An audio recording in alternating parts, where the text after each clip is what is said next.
अज्ञानतिमिरान्धस्य ज्ञानञ्जनशलाकया चक्षुरुन्मिलितं येन तस्मै श्रीगुरुवे नमः। श्री चैतन्य चरितामृत मध्य लीला चैप्टर 24 आत्माराम श्लोक की व्याख्या अभी भी जारी है। और मृगारी की कथा। तो मृगारी एक बहुत ही बड़ा शिकारी था।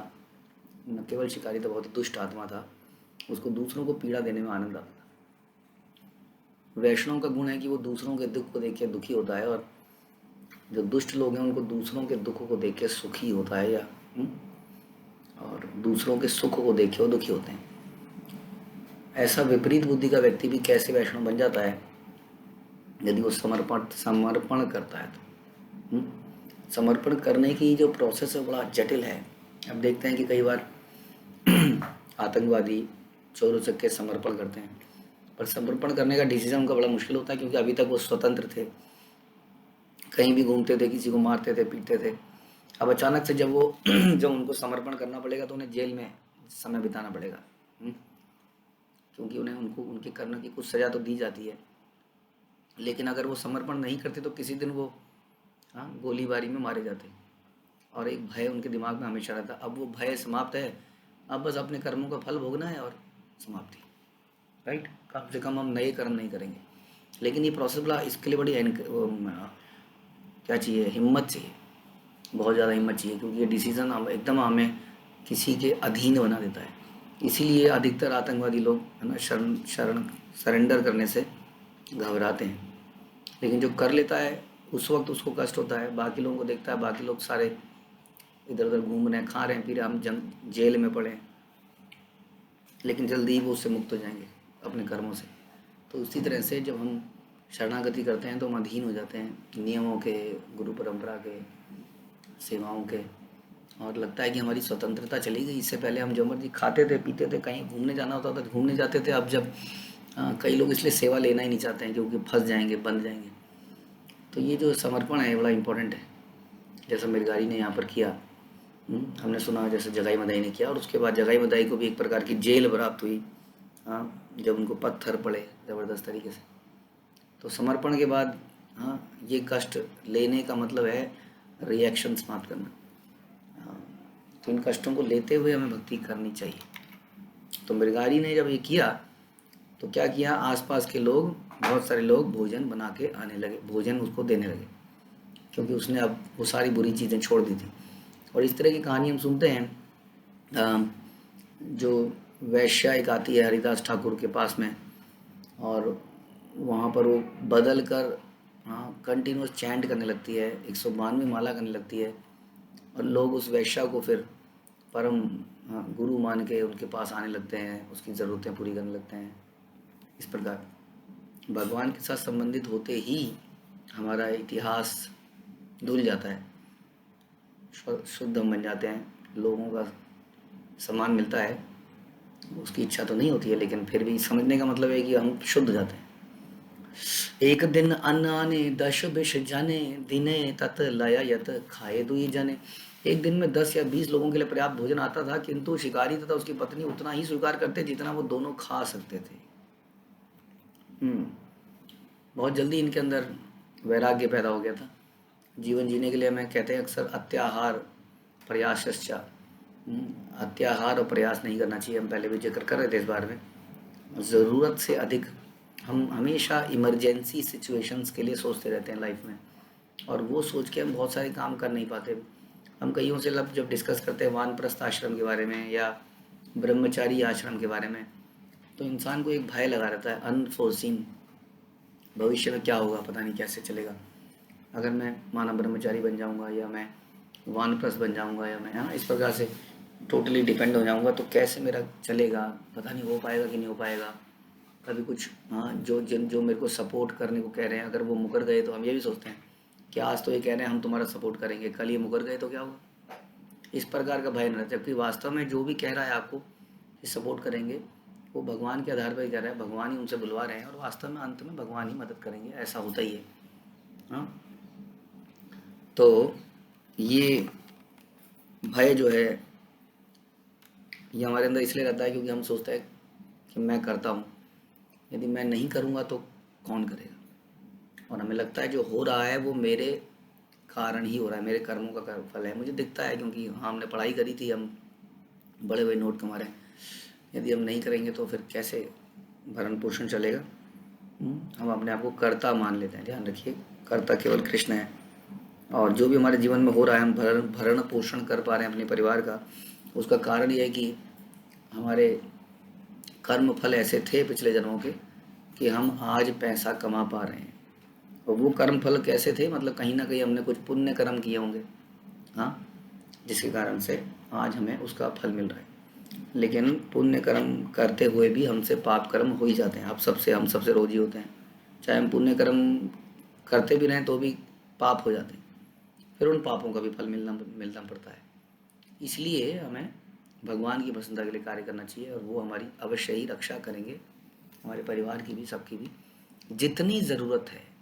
हाँ, अगर हम ज़रूरतें बढ़ा लेंगे कि नहीं, जीने का मतलब है good fashionable clothes, a very good car, a very good house, तब हमें लगेगा कि हाँ अब हमने जीवन में कुछ किया। क्योंकि समाज के लोग हमारी सक्सेस को ऐसे ही नापते हैं। अक्सर हम लोग परेशान इसी बात से होते हैं कि मायके वाले क्या कहेंगे, ससुराल वाले क्या कहेंगे अगर हमने ऐसा कर दिया तो।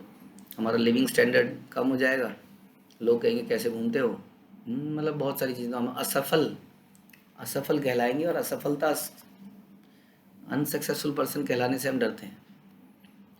जबकि कृष्ण के लिए हम अनसक्सेसफुल भी बनना हमारे लिए कोई समस्या नहीं है। अगर हमें जीवन में लोग अनसक्सेसफुल भी बोलते हैं, क्योंकि सक्सेस तो मृत्यु के समय समझ में आएगी, हम्म, कि वो वॉज सक्सेसफुल, मृत्यु से पहले ही समझ में आ जाएगी। वास्तव में ये तो हम देखा है कि जीवन के इन दिनों में ही हमें सब समझ में आ जाता है। हमारा जीवन ऐसा बीतता है, उसी समझ में आता है कि वास्तव में सक्सेस, जो फुल सक्सेसफुल जो रहा सो कॉल्ड, उसका जीवन अक्सर तनावग्रस्त रहा। हाँ, और पैसा हमेशा एक समस्या लेके आता है। मैंने देखा है, हमेशा ही देखा है ऐसा, जहाँ पैसा है वहीं समस्या है। क्योंकि वहाँ पर क्लेमेंट आ जाते हैं बहुत सारे, ये किसका है, अभी किसको बिलोंग करता है। चोर उचक्के सोचते हैं हमें बिलोंग करता है, पुलिस वाले या कहीं पर कोई अधिकारी लोग समझते हैं ये हमें बिलोंग करता है, लूटो। और बच्चे लोग समझते हैं कि हमें बिलोंग करता है। हमेशा वहाँ एक संकट बना रहता है, खतरा। और इसी चक्कर में कई सारे षड्यंत्र होते हैं राजगद्दी के। अभी आपने सुना ना कुछ दिन पहले कि कोई व्यक्ति था यूके कनाडा में, और कोई व्यक्ति मरा यहाँ पर, उसने वहाँ से साजिश करी, यहाँ पे किसी को मरवाया। ये होता है सब इन सब चीज़ों के अंदर। एक बार आप इन चीज़ों को प्राप्त तो कर लेते हो, लेकिन उसके बाद अलग तरह के संकट चल जाते हैं जीवन में। कितने प्रॉपर्टी के चक्कर में लोग मरते हुए देखा है हमने। पीछे भी एक राजनेता को उसके भाई ने मार दिया था, just because of common property. तो ये तो आम बात है, मतलब this is happening every day, every street में ये हो रहा है। अगर आप थोड़ा सा भी जानकारी करेंगे, जहाँ पैसा है वहाँ समस्या। इसलिए एक्यूमुलेशन ऑफ ना धन जो है, ये बड़ी समस्या है वास्तव में। ये बहुत बड़ी समस्या लेके आता है हमारे जीवन में, अगर हमें समझ नहीं आ रहा। देखिए जैसे कहते हैं ना, वो जहाँ बहुत ज़्यादा खुशबू होती है, आई थिंक रात की रानी और चमेली, वहाँ सांप आने लगते हैं। वो बहुत सारी ऐसी चीज़ें हैं। बहुत ज़्यादा जहाँ धन होता है वहाँ भी सांप घूमने लगते हैं, ऐसे कई चीज़ें हैं। तो ये सब तो चलो कहने की बातें हैं, लेकिन जीवित रूप में सांप तो हमने देखे हैं घूमते हुए, मतलब कि मनुष्य के रूप में। तो इसलिए अत्याहार समस्या है। अत्याहार केवल आहार के लिए नहीं है, आहार के लिए तो है ही। आहार में भी हम लोग कई बार सोचते हैं कि बहुत बढ़िया खाना मिला है, किसी तरह से इसको खा लेते हैं बढ़िया से शाम तक। या हम कभी कहें कि मैं एक ही बार क्यों ना खाना खा लूँ पूरे दिन का। पूरे दिन में मैं 4 रोटी खाता था, एक ही बार में 4 रोटी खा लूँ, कितना समय बचेगा। ये भी एक प्रकार का इम्बैलेंस है, ठीक नहीं है ये तरीका। ये तरीका ठीक नहीं है। आप जानते हैं इससे कई समस्या हो सकती है। तो कभी भी अत्याहार, चाहे आहार का हो, चाहे धन का हो, चाहे कपड़ों का हो, ये समस्या ही है। एक्यूमुलेट करने की, ये गृहस्थों की खास तौर पे आदत होती है हमारी, कि हम ज़्यादा से ज़्यादा जोड़ के जाना चाहते हैं। जितना जोड़ लें इतना जोड़ लें। ठीक उस आदमी की तरह जो कि ज़मीन के लिए भागता रहा, उसको बोला गया कितना भागेगा, भागो, जितना भाग पाओगे सब ज़मीन तुम्हारी है। और वो लालच में भागता जाता है, अंत में उसका सांस फूल जाता है और मर जाता है, इतनी ज़मीन वो कवर करने के चक्कर में। तो उसी तरह से हम लोग भी सोचते हैं बस थोड़ा सा और, थोड़ा सा और। पर्सनली हमारे मन में भी विचार आता ही था, ये वाला काम निपट जाए उसके बाद छोड़ देंगे, ये वाला काम निपट जाए उसके बाद छोड़ देंगे। लेकिन कभी ऐसा अंत आता नहीं आज समय। तो मृगारी ने एक अनोखा समर्पण दिखाया यहाँ पर। तो उसने नहीं सोचा कि कब अब क्या होगा। जैसे मृगारी के पास और कोई कला भी नहीं थी। हम तो पढ़े लिखे हैं, हम सोचते हैं कुछ ना कुछ तो हो ही जाएगा। हाँ, वो तो केवल मारना ही जानता था, और वही धनुष उसने तोड़ दिया था। तो क्या होने लगा कि एक दिन में 10 या 20 लोगों के लिए पर्याप्त भोजन आने लगा, लेकिन उन्होंने उतना ही लिया जितना वो खा सकते थे। बाकी बाकी वो बांटने लगे, जो लोग वहाँ आते थे उन्हीं को देने लगे। इस प्रकार एक दिन नारद कहे सुनह पर्वते आमर एक शिष्य आचे चला देखी थे।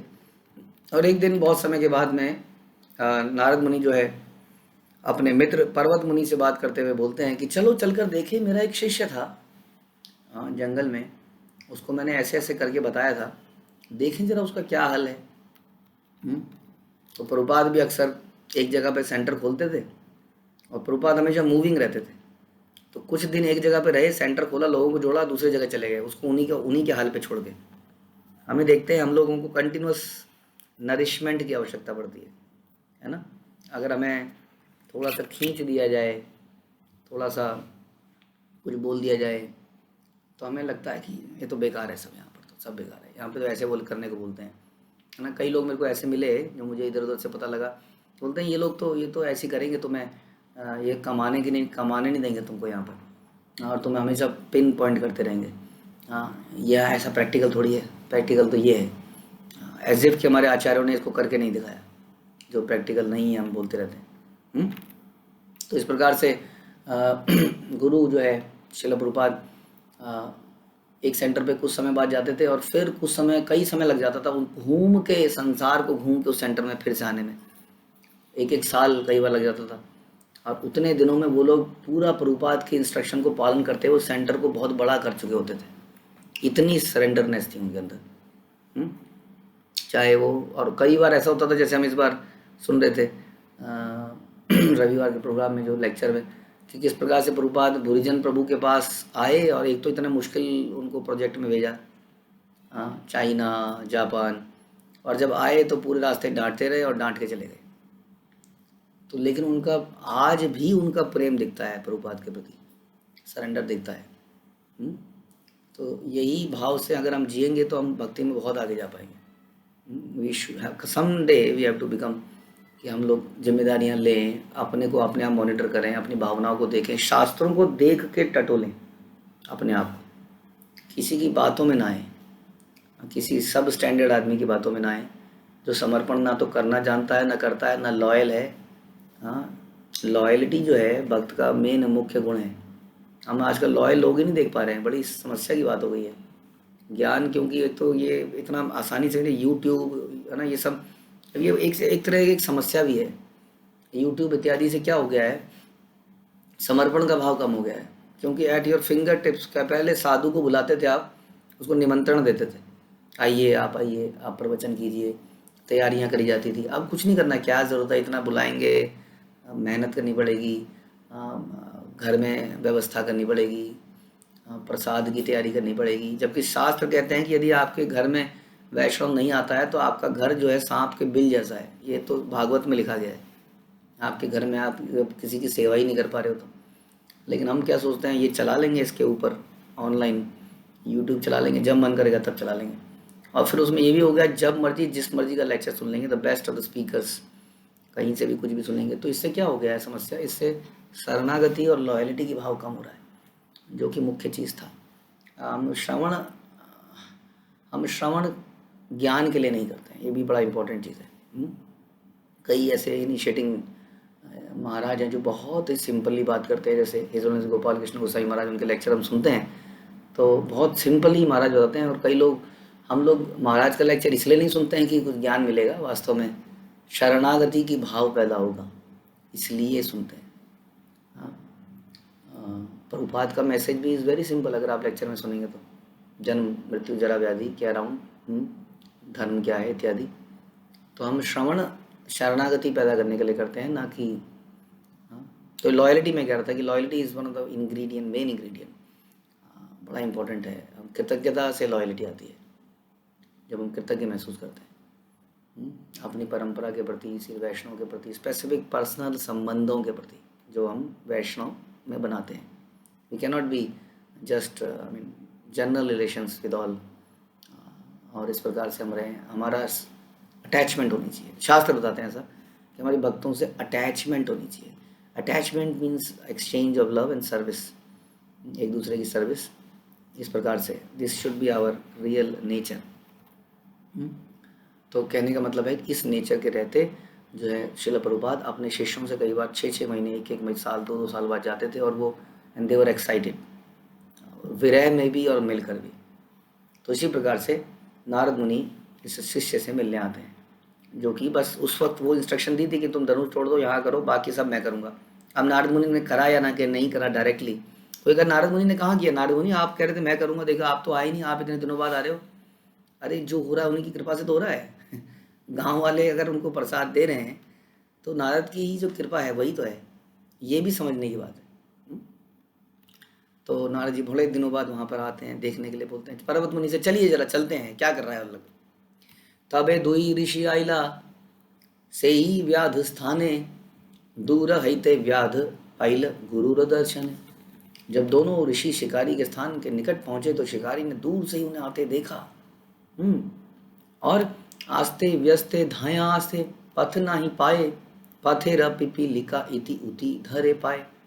तो शिकारी बड़ी तेजी से अपने गुरु की ओर दौड़ पड़ा। यस, ये एक्साइटमेंट्स, ये रिलेशनशिप्स, ये फीलिंग्स, ये हमारी भक्ति का एक अटूट अंग है, मेन इंग्रेडिएंट है। इसलिए हम बार बार डिस्कस करते हैं। हम लोग ज्ञान योगी नहीं है। ज्ञान योगी में तो ज्ञान है तो उसमें ड्राईनेस है। हमारे यहाँ पर भक्ति है, समर्पण है, लॉयलिटी है, सेवा है, प्रेम है, आसक्ति है, लेकिन सब भगवान के विषय में। तो यहाँ पर गुरु को देखकर ऐसे एक्साइटमेंट पैदा होती है और आदमी एकदम से भागता है, दौड़ता है, वैष्णव से मिलने के लिए दौड़ता है। चैतन्य चरितमृत में अक्सर ये भाव आपको दिखेंगे। तो ये जो है मृगारी जैसे ही देखा कि मेरे गुरुदेव दूर से आ रहे हैं, वो तुरंत दौड़ पड़ा। लेकिन वो प्रणाम करना चाहता था पृथ्वी पर दंडवत, लेकिन कर नहीं पाया, क्योंकि वहाँ पर चींटियाँ थी, चारों तरफ चींटियों के छोटे छोटे घर थे और वो दौड़ रही थी। प्रणाम करने का मतलब है कई सारी चींटियों का अंत हो जाना। ये वही व्यक्ति है जो किसी को मारता नहीं था, अधमरा छोड़ देता था, ताकि वो तड़प तड़प तड़प तड़प तड़प करके मरे। हाँ, और वही व्यक्ति अभी प्रणाम नहीं कर रहा है, दंडवत। दंडवत स्थाने पिपीलिकारे देखिया, वस्त्रे स्थान झाड़ी पाड़े दंडवत हैया। चींटियों को देखकर शिकारी ने उन्हें एक वस्त्र से हटाया। हाँ, भूमि को इस तरह चींटियों से साफ करके वह नमस्कार करने के लिए दंडवत गिर पड़ा, डंडे की तरह गिर पड़ा। जो आजकल वो जो स्टाइल है, वो स्टाइल जो है इनफ नहीं है ना, सर को हल्का सा झुकाने का, वो तो कुछ फिल्मी स्टाइल लगता है, जैसे किसी को इशारे में बुला रहे हैं ऐसे करके। दंडवत प्रणाम, पंचांग प्रणाम ढंग से करना, भाव से करना, यही हमारा एक परंपरा है। तो डंडे की तरह गिरे और उन्होंने उस वस्त्र से वहाँ पे साफ करा कि कोई भी चींटी गलती से। तो वैष्णव क्या करते हैं, जानबूझ के तो अपराध करते ही नहीं है, लेकिन ऐसा जीवन जीते हैं कि गलती से भी अपराध ना हो। अपना ऐसा नेचर बना लेते हैं कि गलती से भी अपराध ना हो। इस प्रकार का हमें जीवन जीने का प्रयास करना चाहिए। इसमें कष्ट लेना पड़ता है, इट इज़ नॉट ईजी। सफाई के चक्कर में या ऐसी चीज़ों के चक्कर में हमको ऐसे अपराध ना करें। जैसे हम अक्सर डिस्कस करते हैं कि आपके घर में एकदम चमचमाता हुआ नीट क्लीन होना चाहिए, इस चक्कर में हम पेस्ट कंट्रोल कराए जा रहे हैं। Only in the rarest situation. Srila Prabhupada ने बोला था एक बार, जब किचन में कॉकरोच खाने में गिरने लगे तो प्रभुपाद ने कहा नहीं, इनको मारना ही पड़ेगा, क्योंकि ये राधा रानी की किचन है। हाँ, लेकिन फिर भी हम लोग किचन को ऐसा बनाएं कि आजकल इस तरह की किचन बनती हैं कि उसमें दीमक लगे ही ना, या काकरोच ना आए, सीलन वगैरह ना हो पाए, इस तरह के मटेरियल यूज़ कर सकते हैं। लकड़ी और सीलन के साथ अक्सर ऐसा हो जाता है। अगर सीलन है तो लकड़ी के अलावा कुछ और चीज़ें यूज़ कर सकते हैं।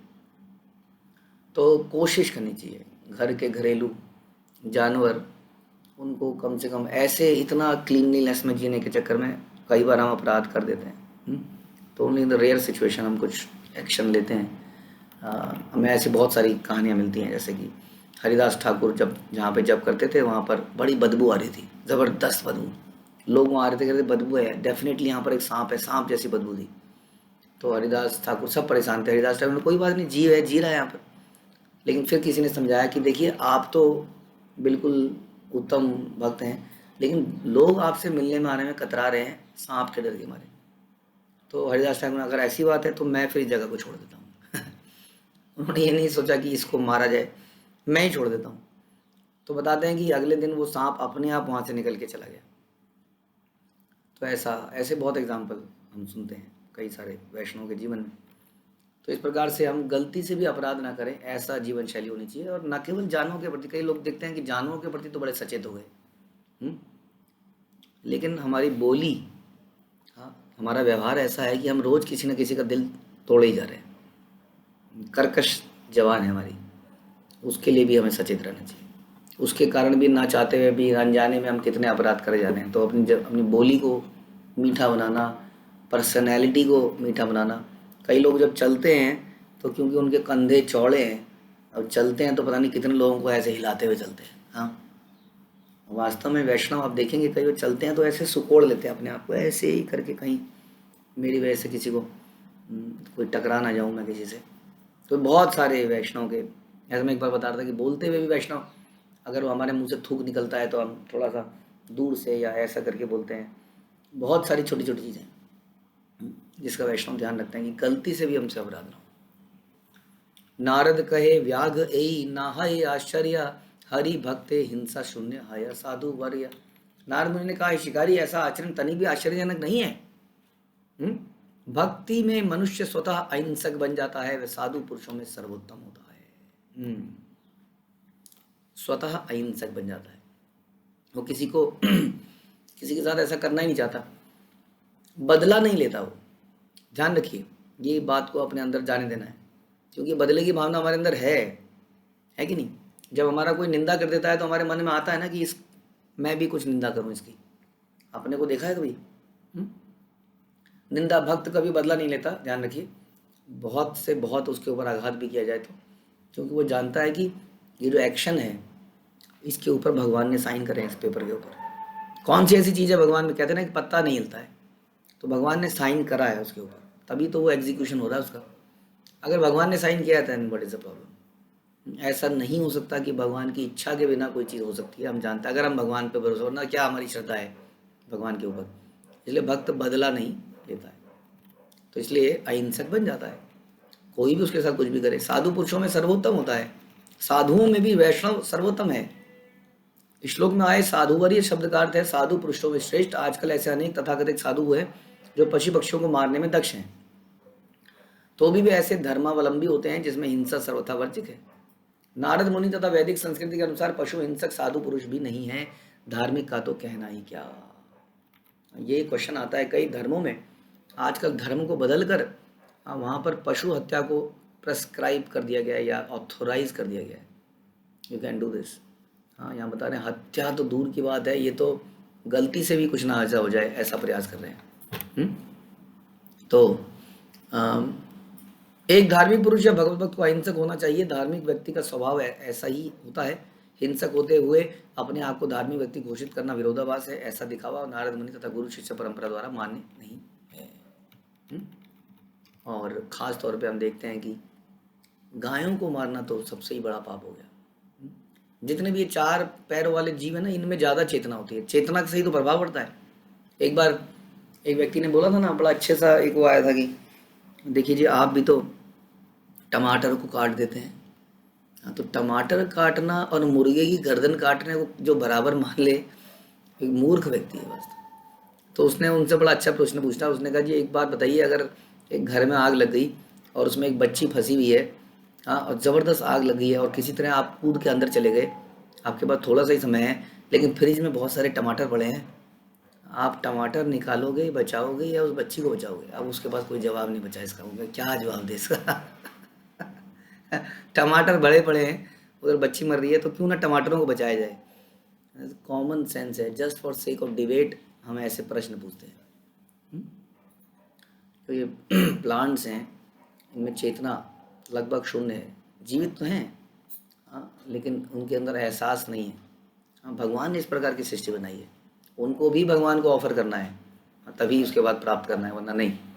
हाँ, जीवित तो हैं, लेकिन हम पहली बात तो उतना ही लेते हैं जितना हमारे लिए आवश्यक है। हाँ, जीवन जीने के लिए, और उसको भी भगवान को ऑफर करते हैं। और उसमें भी खास तौर पे जो पशु हैं उनमें तो पूरी चेतना डेवलप्ड है। आप उनको रोते हुए देख सकते हैं, आंसू निकलते हुए देख सकते हैं, उनके अंदर माता पिता का भाव दे सकते हैं। हम्म? तो ये सिर्फ डिबेट के क्वेश्चन है, इनमें कोई दम नहीं है। भक्त तो किसी को भी तंग नहीं करना चाहता है। एतेना ही अद्भुता व्याध तवा हिंसा दयो गुणा हरि भक्तो प्रवर्ता ये न ते स्यु परा तापिना। हे शिकारी, तुमने अहिंसा जैसे जिन सद्गुणों को विकसित कर रखा है वे बहुत आश्चर्यजनक नहीं है। कोई बड़ी बात नहीं है अगर आप ऐसा कर रहे हो। क्यों? क्योंकि भगवत भक्ति में लगे व्यक्ति कभी भी अन्यों को ईर्ष्यावश पीड़ा पहुंचाने की मनोवृत्ति रखते ही नहीं है। और हमारे अंदर अगर बदले की भावना है, द्वेष ईर्ष्या है, तो इसका मतलब अभी हम भक्ति कर ही नहीं रहे हैं वास्तव में। तो ऐसा कह रहे बहुत बड़ी बात नहीं है अगर तुम ऐसा कर रहे हो। नारद मुनि is not surprise by this behaviour. क्यों? क्योंकि यही तो भक्तों का गुण है, तो रोज ही देखते हैं हम, है ना। जब हम भक्तों का गुणगान करते हैं तो अक्सर आता है ये बड़े सरल हैं, बड़े सिंपल हैं, बड़े प्रेम से सबसे बात करते हैं। अक्सर कॉमन ग्लोरिफिकेशन हो रही होती हैं। इसका मतलब नहीं कि सब मुंह ऊपर से बोल रहे हैं, वास्तव में वही गुण है ना, वो कॉमन परंपरा के गुण हमारे अंदर आते जाते हैं। ये गुण हमारी परंपरा के हैं, इसलिए कॉमन ग्लोरिफिकेशन दिखती हैं। तबे से ही व्याध दोहारे अंगन आनिल कुशासन आनी दोहारे भक्ते वसाइला। तब उन शिकारी ने दोनों ऋषियों का अपने आंगन में स्वागत किया। उसने उन्हें बैठने के लिए कुश की चटाई बिछा दी और बड़ी भक्ति के साथ उनसे बैठने की प्रार्थना करी। अब देखिए बहुत ज़्यादा ट्रेनिंग तो नहीं हो पाई इनकी, है ना। शिला प्रभुपाद ने तो बताया ऐसे बैठना है, ऐसे प्रसाद ग्रहण करना है, ऐसे महाप्रसाद बोलना है, ऐसे आरती करनी है, ऐसे साड़ी पहननी है, ऐसे धोती पहननी है, बताया, हमें भी बताया जा रहा है। लेकिन इस मृगारी को ज़्यादा ट्रेनिंग नहीं मिल पाई। नारद मुनि तो बता के चले गए, लेकिन भक्ति के गुण हैं, जितना व्यक्ति सरल होता जाएगा उसके हृदय में अपने आप आएगा। ये कोई बताने की बात है, किसी को बुलाया जाए तो उसको आसन दिया जाए, जल दिया जाए, प्रेम के शब्दों से बोला जाए, आइए आइए, आपको थकान तो नहीं हो रही है, आपका सफ़र कैसा रहा, आपको भूख तो नहीं लगी है, आप हाथ पैर धो लीजिए, आसन ग्रहण कीजिए, हम आपके लिए प्रसाद लाते हैं। ये हमारे इंडिया का, चलो इंडिया क्या है, हमारी वैदिक परंपरा का एक नॉर्मल सा रिचुअल है जिसको देख के कोई हैरान नहीं होता था। आजकल इस बात को देख के लोग इतने प्रसन्न हो जाते हैं कि लोगों ने इसको भी कमर्शियलाइज कर दिया है। कई ऐसे राजस्थानी ईटिंग जॉइंट्स हैं जिनके अंदर आपको बुलाया जाता है, आओ रे आइए, बैठिए जी बैठिए। वो ज़मीन में बैठाएंगे, आपको आसन देंगे, एक एक व्यक्ति आएगा। जैसे रेस्टोरेंट में तो वेटर आता है और थोड़ी थोड़ी देर में यहाँ पे वो आके आपको थोड़ी थोड़ी देर में कुछ रखता जाएगा, ऐसे कि हम घर में खा रहे हैं। और इतना फेमस होता जा रहा है कि वो बढ़ता जा रहा है कि लोगों को ये चाहिए, ये अच्छा लगता है देखने में। तो ऐसी जगह कमर्शलाइज कर दिया उन्होंने इसको भी, इस प्रोसेस को आर्टिफिशियली करते हैं लेकिन कर रहे हैं, लोगों को अच्छा लगता है। और ये तो हमारा natural way of welcoming the guest हुआ करता था कि घर में आए तो उसको वेलकम करा जाए, अच्छे शब्दों में उसको बैठाया जाए, आसन दिया जाए, जल दिया जाए। इतना तो सबके पास होता है, जल तो सबके पास है, बैठने की जगह भी थोड़ी बहुत कहीं मिली जाती है, नहीं तो जबान तो सबके पास है, ये जबान से मीठे शब्दों में उसको वेलकम करा जाए। और फिर उनको कुछ जो भी हमारे पास है उसको दिया जाए। तो इस तरह से मृगारी के अंदर ये सारे गुण अपने आप आ गए। हाँ, और उन्होंने इन दोनों ऋषियों को बैठाया और जल आनी भक्ते दोहर पाद प्रक्षालीला से ही जल स्त्री पुरुषे पिया शीरे लीला। और फिर वो जल ले आया और बड़ी भक्ति से उनने उस जल के से ऋषियों का पाद प्रक्षालन किया, उनके पैर धोए। तब पति पत्नी दोनों ने उस जल को पिया और अपने सर पर छिड़का। तो गुरु या गुरु के समकक्ष अन्य किसी का स्वागत करते हुए इस विधि का पालन करना चाहिए। देखिए क्या लिखा है। हाँ, this is not only for Krishna, हम कृष्ण का अभिषेक करते हैं, लेकिन हम गुरु और वैष्णव को भी यही सत्कार करना चाहिए। क्या कि स्वागत करते हुए इसी प्रकार से पाद प्रक्षालन। हाँ, अगर वो ऐसा अलाउ करें तो इसमें कोई बुराई नहीं है। अगर कोई ऐसा करवा रहा है तो हमारे मन, देखो पैर धुलवा रहा है अपना, देखो जी गुरु बन गया। ये ईर्ष्या नहीं आनी चाहिए हमें। हम अपने आप को छोटा समझते हैं तो हम ऐसा नहीं करते हैं, कराते हैं अपने लिए। लेकिन अगर कोई ऐसा कर रहा है, करा रहा है, तो वो समझना यही रीति है। एक्चुअली अभी इतना ज़्यादा क्यों ऐसा हो गया है, क्योंकि अभी कोई करता नहीं है ना। पहले ये नेचुरल हर किसी के लिए था, आप बुला रहे हो और इस तरह से कर रहे हो और आप भी करवा रहे हो। अभी तो आपके बर्तन भी कोई मेहमान उठाने लगता है तो मैं देखता हूँ बर्तनों के लिए वो थाली छीन रहा है, इधर से ये थाली छीन रहा है, नहीं प्रभु जी नहीं ले जाने देंगे, हम नहीं ले जाने देंगे। उस चक्कर में वो खाना गिर गया और सारा खराब हो गया सब। तो ये मुझे तो ऐसा लगता है, सत्कार ये हमारी रीति है, इसको करने में कोई दिक्कत नहीं है।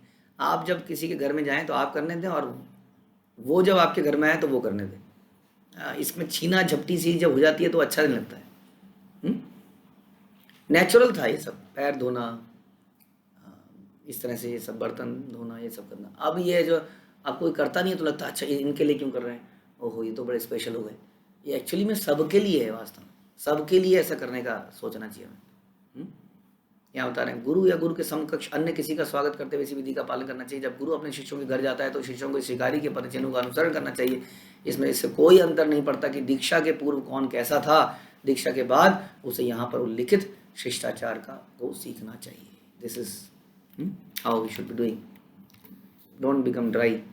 फिलॉसफी हमें समझ में आ गई है, हमें सोचना पड़ेगा कैसे आचरण में छोटी छोटी चीज़ें हम अपने जीवन में लेके आ पाए। कंप पुलक्राशु हैल कृष्ण नाम गाया, ऊर्ध्व बाहु नृत्य करे वस्त्र उड़ाया। और जब उस शिकारी ने अपने गुरु के समक्ष हरे कृष्ण महामंत्र का कीर्तन किया तो उसका शरीर कांपने लगा, नेत्रों से अश्रुओं की धारा बह गई। भाव विभोर होकर वह अपने हाथ उठाकर अपने वस्त्रों को ऊपर नीचे लहराता हुआ नृत्य करने लगा। देखिए कौन है ये व्यक्ति, कैसा था अभी थोड़े श्लोकों पहले और अब कैसा हो गया। तो हरिनाम का जो प्रभाव है वो बढ़ जाता है जब हम उसको अपराध रहित करते हैं, शुद्ध नाम करते हैं। और इस प्रकार से जब हमारा वैष्णव के प्रति, जीवों के प्रति भाव हो जाता है अपराध शून्य, तो नाम का प्रभाव इतना होता है कि वो हमारे अंदर ये फीलिंग्स लेके आ जाता है। तो सरल बनने से हमारे अंदर ये फीलिंग्स आ पाएंगी, जैसे हम यहाँ सुन रहे हैं। देखिया व्याधेर प्रेम पर्वत महामुनि, नारद देरे कहे तुमी हो अहो स्पर्शमणि। जब पर्वत मुनि ने शिकारी के भाव में प्रेम के लक्षण को देखा तो वह नारद से बोले, निश्चय ही आप स्पर्शमणि हो। स्पर्शमणि, पारसमणि, जो किसी को छूती है तो उसको बदल देती है। और वैष्णव जो है उससे भी बड़ी पारसमणि माने जाते हैं कि वो व्यक्ति को बदल देते हैं। वो कहानी सुनी थी ना आपने कि व्यक्ति कैसे सनातन गोस्वामी के पास जाता है और सनातन गोस्वामी कहते हैं कि तुम्हें मूल्यवान वस्तु चाहिए, जाओ कूड़े के ढेर में पड़ी है। और कूड़े के ढेर से क्या है, पारसमणि मिलता है। वो और उसकी पत्नी घर में जाके हर चीज़ को सोने का बनाने में लगे हुए हैं। हाँ, फिर उसकी पत्नी के दिमाग में आता है अरे ये तो उसने कूड़े में फेंका हुआ था, तो उसके बाद इससे भी बड़ी बहुमूल्य। तो पति परेशान हो जाता है, कहता है इससे भी सेटिस्फाई नहीं हुई तू, अब क्या चाहिए तुझे। तो कहते नहीं, जरूर उनके पास कोई और बहुमूल्य वस्तु है, इन्होंने कूड़े में जे क्या हो।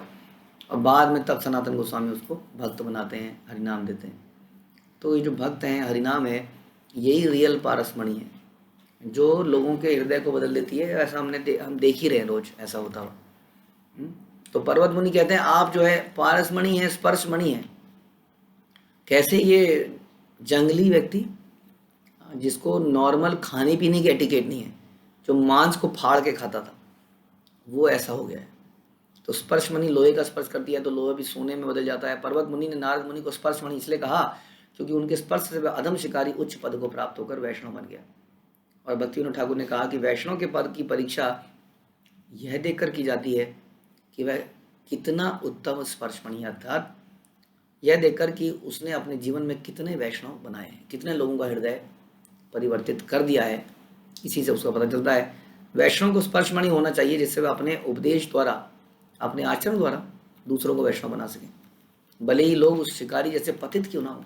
और ऐसे अनेक अनेक तथा कथित उन्नत भक्त हैं जो अपने निजी लाभ के लिए एकांत स्थान पर बैठे हैं, जो अपने घर में बैठे हैं। हम अपने घर में भक्ति करेंगे, गुरु की आज्ञाओं का पालन नहीं कर रहे हैं, तो बता रहे अनेक अनेक तथा कथित दे आर सो कॉल्ड उन्नत भक्त। कई बार हमें लगता है कि वी आर नाउ एलिवेटेड। देखिए अभी कुछ दिन पहले, हाँ ये भी हमने अभी संडे को लेक्चर में सुन रहे थे हम मंदिर में कि किस प्रकार से गुरुजन प्रभु ने से एक व्यक्ति ने पूछा कि भक्ति सिद्धांत सरस्वती तो कहते थे कि 64 माला होनी चाहिए, प्रभुपाद ने 16 माला क्यों कर दी। बता रहे हैं भुरीजन प्रभु को इतना गुस्सा आ गया, उनको कभी गुस्सा नहीं आता, उनका चेहरा लेक्चर में बैठे बैठे लाल हो गया। और उस व्यक्ति से आंसर देने के बजाय प्रश्न पूछने, कौन हो तुम, कहाँ रहते हो, कहाँ से आए हो, किसके साथ रहते हो, कौन तुम्हारा दीक्षा गुरु कौन है, कौन तुम्हारा ट्रेनर है, कौन तुम्हें ट्रेनिंग दे रहा है। और वो व्यक्ति घबरा गया पूरी तरह से। तुमने तुम्हारा क्वेश्चन बिल्कुल रॉन्ग है, this is creating doubt in Prabhupada. तो इस प्रकार से हम सोच अपने आप को कई बार हम 64 माला कर रहे हैं तो हम उन्नत भक्त मानने लगते हैं। हाँ, कि प्रभुपाद ने, अब प्रभुपाद ने 16 माला बोली है तो क्यों बोली है? क्योंकि पूरे दिन प्रचार कार्य, बाकी कार्य, हाँ कोई उन्नत भक्त घर में बैठ के 64 कर सकता है, लेकिन प्रभुपाद का क्या आदेश है उसको सुनना पड़ेगा। तो गुरु का आदेश है वही हमारे लिए होना चाहिए।